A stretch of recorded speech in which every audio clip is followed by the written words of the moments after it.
Hello friends, I am doctor Neelam Sagar, psychologist, mental health counsellor, psychotherapist. कैसे हैं आप सभी? आज हमारे साथ में हैं हमारी मैम। बहुत प्यारी हैं, इन्होंने बहुत अच्छे से ट्रीटमेंट लिया और टाइम की बहुत पंक्चुअल है। बहुत हमें खुशी हुई और पिछले 2 महीने से हमारे साथ जुड़ी हैं और एंजाइटी से ये बाहर आई हैं।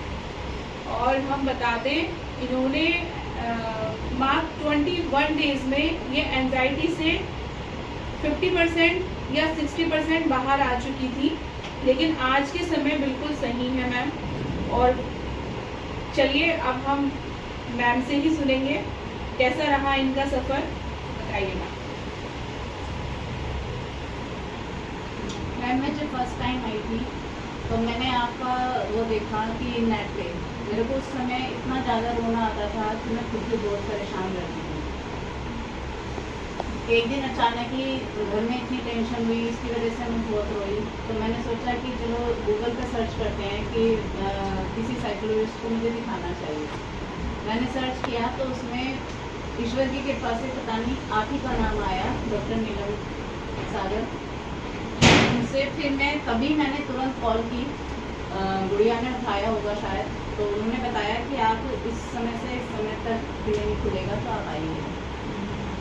मैं उस दिन स्कूल से ही सीधा 2 बजे अपने क्लिनिक पर पहुंची। तो वहाँ पे मैम से पहली बार मिली। तो उस समय तो मेरी स्थिति इतनी ज़्यादा बेकार थी कि मैं बस रोए जा रही थी, क्योंकि अंदर से मैं इतनी ज़्यादा टूट चुकी थी कि मेरी सहनशीलता बिल्कुल ख़त्म हो चुकी थी। तब मैम ने मेरे को बहुत समझाया, काउंसलिंग दी और ये सबसे बड़ी बात ये बताया कि ये बिना दवाइयों के आप बिल्कुल ठीक हो जाएंगी, आप चिंता ना करें।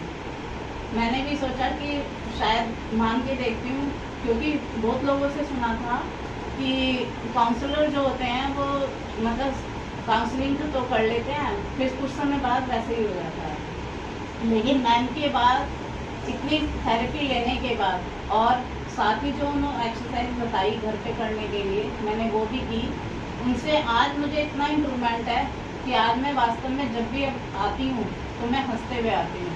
वरना मेरी हालत ये थी कि मैं अगर आई हूँ तो बस सिर्फ टेंशन और रोती हुई ही आती थी, क्योंकि मेरे घर की खुद की इतनी कंडीशनें ख़राब हैं जिसकी कोई हद नहीं। चारों तरफ से माहौल इस तरीके का था कि मैं बता नहीं सकती। थोड़ी सी भी छोटी से छोटी बात होती थी तो मुझे बहुत जल्दी रोना आ जाता था, और उस रोने के साथ साथ मेरे 3-4 दिन तक मैं इतना ज़्यादा परेशान होकर रोती थी कि मेरे आँखों के नीचे स्वेलिंग आ जाती थी, फेस बिल्कुल एकदम मोटा मोटा हो जाता था, और जिसकी वजह से मेरे अंदर से भी इंस्टेंट टाइम में भी इतनी दिक्कत हो गई कि मेरे को वोमिट का मन करता था। मुझे नहीं पता था कि ये वोमिट का कारण क्या है। गैस भी बहुत बनती थी। यहाँ आने के बाद ही मुझे मैम से पता चला कि ये सिर्फ आपको एंजाइटी की वजह से होता था। और उसके बाद मैं बस ज़्यादा कुछ तो नहीं कहना चाह रही, बस ये कहना चाहूँगी कि नीलम मैम आपका बहुत बहुत थैंक यू। ईश्वर आपको दीर्घायु करे, हमेशा खुश रहें और इसी तरह हम जैसों का इलाज करती रहें।